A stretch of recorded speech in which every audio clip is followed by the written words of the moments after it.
plus vite, plus vite. Allons, allons, plus vite, plus vite.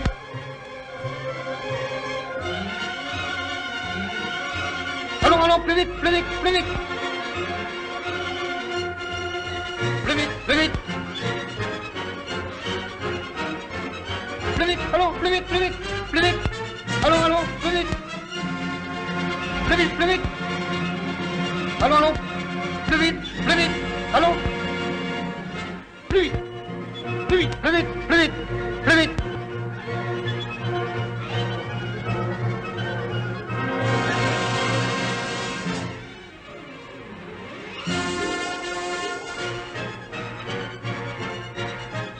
Non, la psychotechnique n'est pas ce que vous vous imaginez. Nous allons en parler, voulez-vous? Asseyez-vous.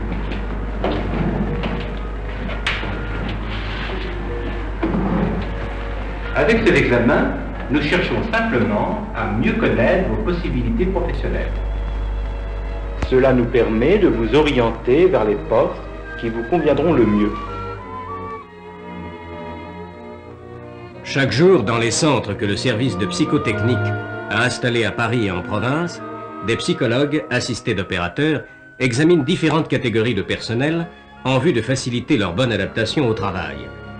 On n'y pratique ni la torture ni la question. Il n'y a ici ni bourreau ni tortionnaire. Il y a seulement des hommes désireux d'éviter aux candidats toute erreur d'aiguillage préjudiciable à leur carrière.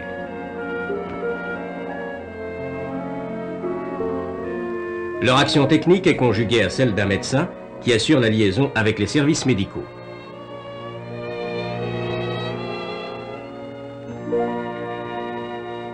Les centres de psychotechnique sont équipés pour répondre dans les meilleures conditions à l'extrême variété des examens qui leur sont demandés. De nombreux appareils, des plus simples aux plus complexes, leur servent à étudier dès l'abord les qualités psychologiques des candidats et révéleront les grandes caractéristiques de leur comportement.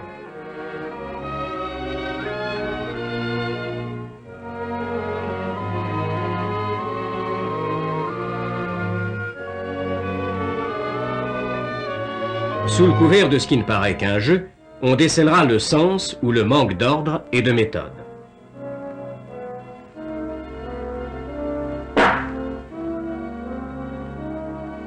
Les larges traits d'un caractère seront cernés, qui révéleront la patience ou l'inconstance et les possibilités du sujet devant un long apprentissage.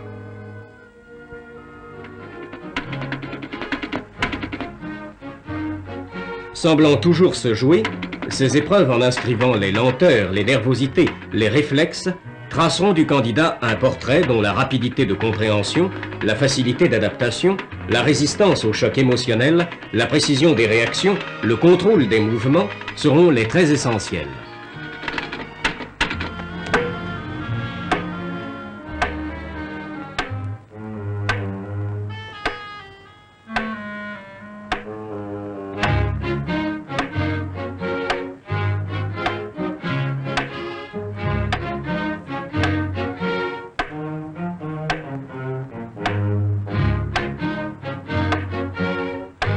Des enseignements précieux se cachent sous une apparente facilité. Des battements réguliers imposent des mouvements simples, mais la précision des ajustements et leur cadence que surveille un opérateur sont de plus contrôlés de façon très précise par des compteurs qui inscrivent en chiffres le calme, la pondération dont le sujet est capable.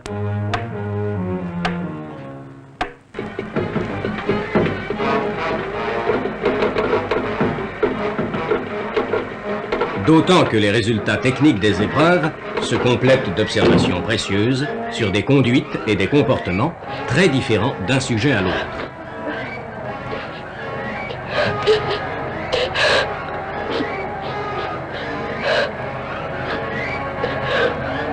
Plutôt que de laisser le candidat s'engager dans une spécialisation à laquelle il ne semble pas adapté, dans laquelle il risque de végéter, il est préférable de lui signaler vers quelle branche d'activité ses aptitudes le portent et où ses qualités ont le plus de chances de s'épanouir.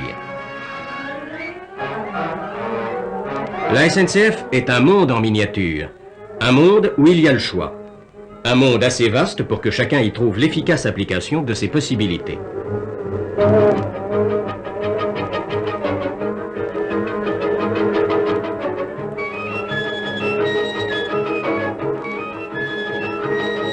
S'il est essentiel de mettre l'individu à sa place pour lui assurer une plus grande réussite et d'obtenir de son travail un meilleur rendement, il est indispensable que cet individu possède les qualités propres à exécuter parfaitement la tâche qui lui incombera.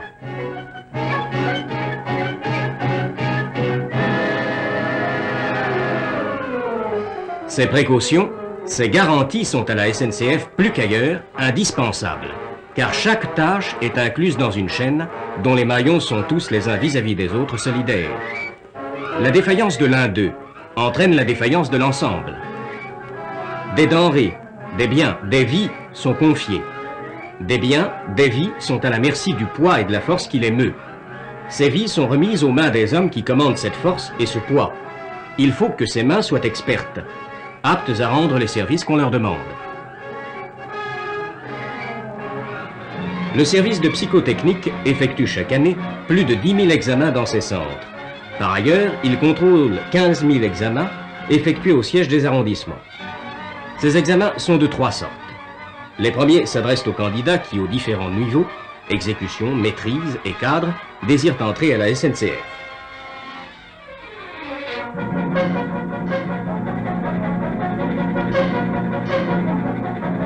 Le deuxième type d'examen a trait aux sélections en cours de carrière. Ces examens sont destinés notamment aux agents appelés à exercer des fonctions mettant en jeu la sécurité sur les chantiers de travail et de manutention.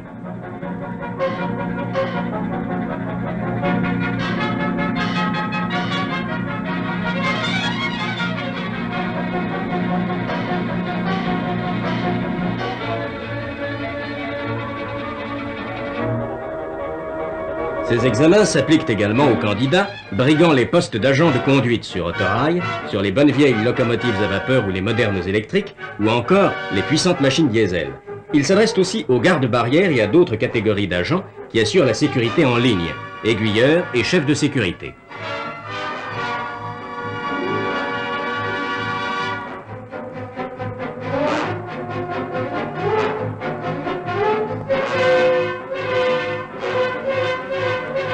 Mais la SNCF, en tant qu'entreprise de transport, dispose d'un parc de véhicules automobiles pour la conduite desquels un personnel qualifié est nécessaire.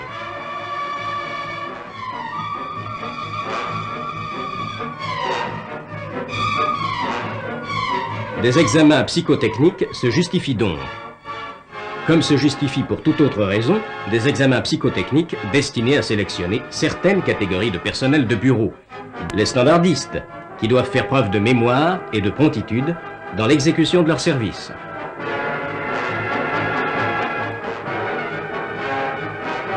L'infinie variété des emplois implique une grande diversité d'examens. Il s'en crée chaque année de nouveaux, aucun n'est à négliger.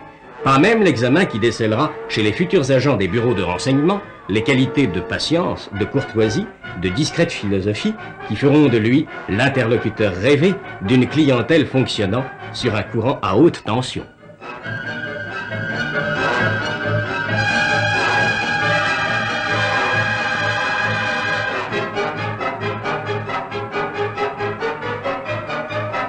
Le même calme sera nécessaire au personnel des ateliers de mécanographie chargés des opérations de perforation.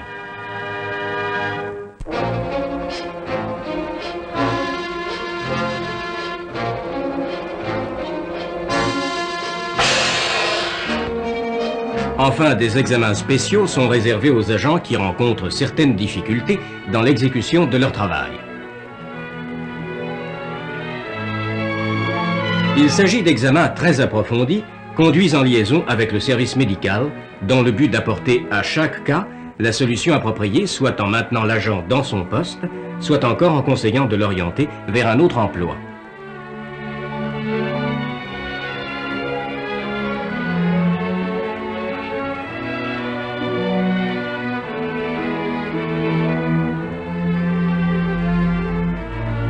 Monsieur, je n'ai pas demandé à être tourneur.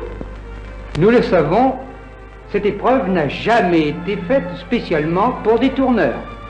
Elle nous assure que vous possédez une bonne maîtrise de vos mouvements et celle-ci est nécessaire dans le métier d'aiguilleur.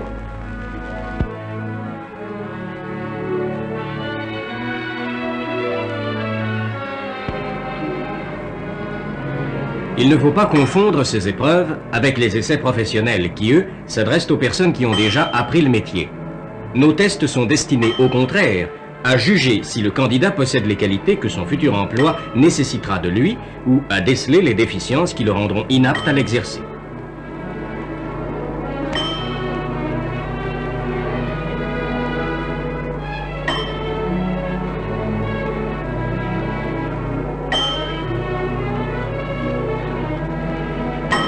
Elles doivent guider, faciliter le choix, montrer la route qu'il faut suivre avec les plus grandes chances de réussite. Il a donc fallu au départ étudier parmi les exigences du travail celles qui constituent des impératifs qui requièrent les qualités indispensables à son exercice.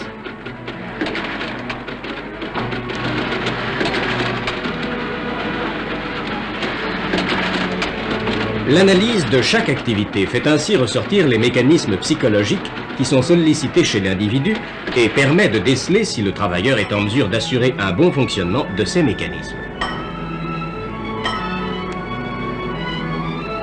Des épreuves sont alors établies. Elles sont simplifiées. Elles sont mises sous une forme souvent différente de celle du travail, mais elles mettent en jeu des mécanismes analogues.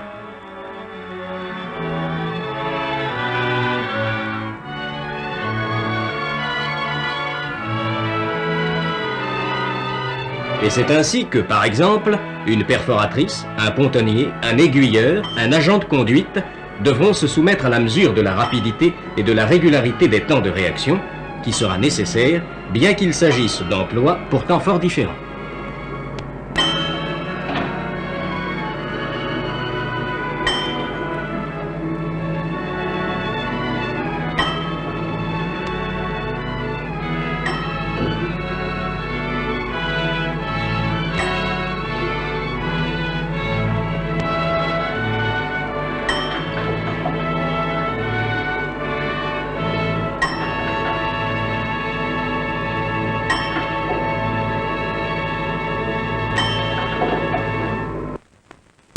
Certains emplois demandent des épreuves spécialement adaptées. Ainsi, le chef de sécurité est appelé à effectuer des opérations d'une extrême variété. Comme il ne peut être partout à la fois, il doit être capable de choisir parmi toutes ces tâches, les tâches urgentes et parmi celles-ci, les plus impératives.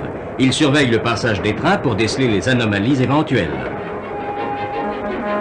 Reçoit et transmet les communications téléphoniques, si importantes lorsqu'elles ont trait à la sécurité des transports.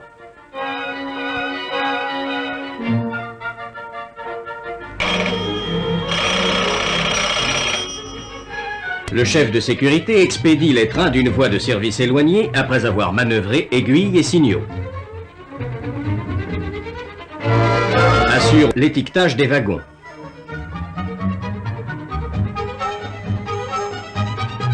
Et celui des colis.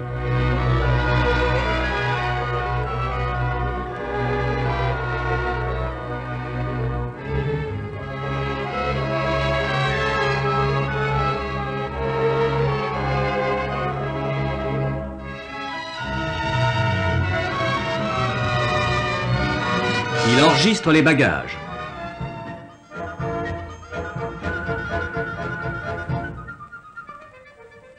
Distribue les billets.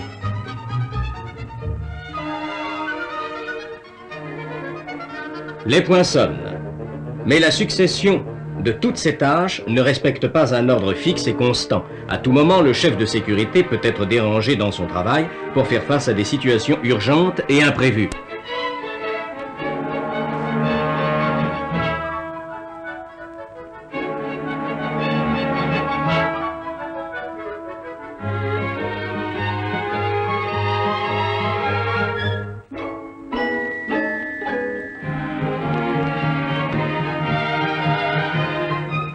On a donc été conduit à mettre au point une épreuve complexe répondant à deux exigences essentielles.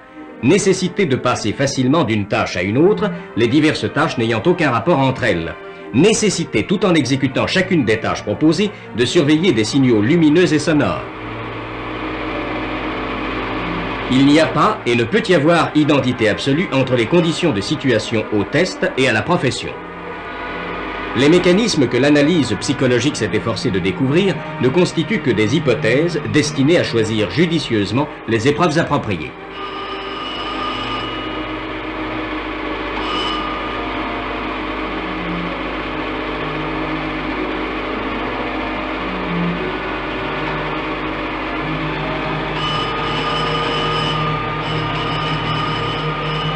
Aussi, avant d'être appliquées aux futurs candidats, ces épreuves sont-elles validées, c'est-à-dire vérifiées sur un nombre important d'agents exerçant le métier correspondant depuis un certain temps et par conséquent de valeur professionnelle éprouvée.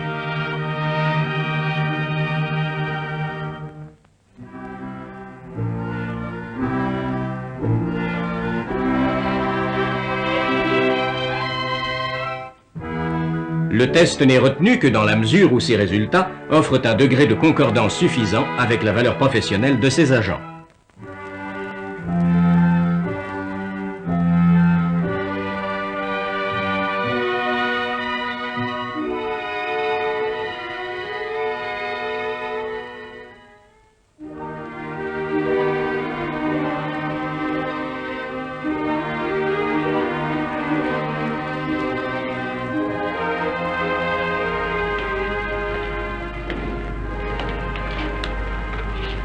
Oh, ça ne doit pas être bien fameux, vous savez. Je n'ai pas beaucoup d'instructions. Soyez sans crainte, nous en tenons compte.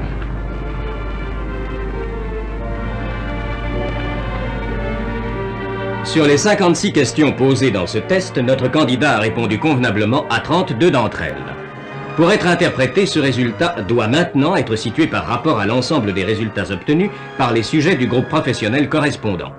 Ces résultats peuvent s'ordonner le long d'une ligne verticale. On obtient un diagramme de répartition dont la forme normale se rapproche de la courbe en cloche, caractéristique de la loi des grands nombres.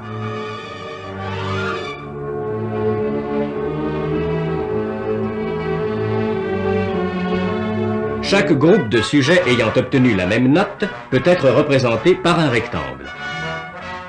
Poussons ces groupes horizontalement de façon à mieux faire apparaître leur répartition par rang en ordre de valeur décroissante.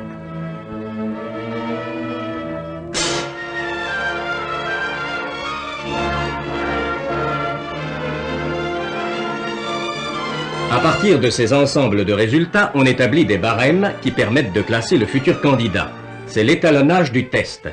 Il existe différents modes d'étalonnage. L'un des plus simples consiste par exemple à diviser par des verticales équidistantes la courbe des répartitions par rang en 10 échelons appelés déciles.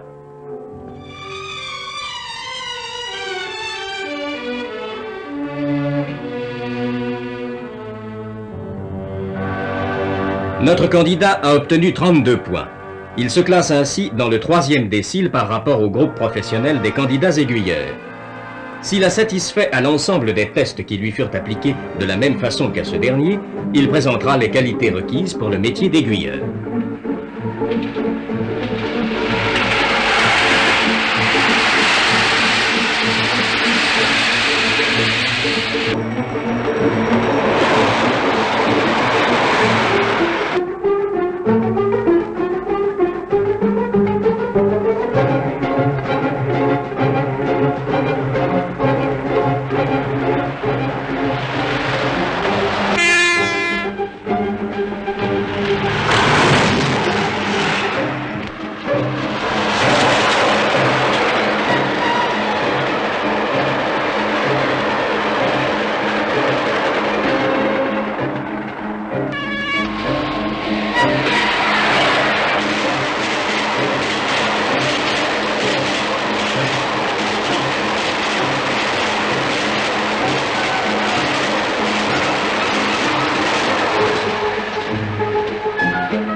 Il avait tort de se faire un monde de cet examen. Il sait maintenant qu'il possède les caractéristiques indispensables à l'exercice de la fonction d'aiguilleur.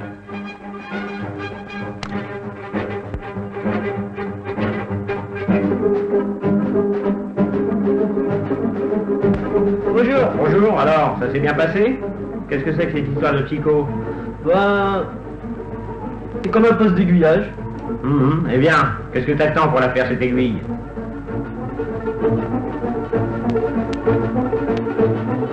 En acquérant cette assurance, en ayant l'exacte conscience de ses possibilités, il a pris confiance. Il trouve de meilleures raisons encore de bien faire son métier. La SNCF possède un nouvel aiguilleur. La psychotechnique a contribué à faire son aiguillage.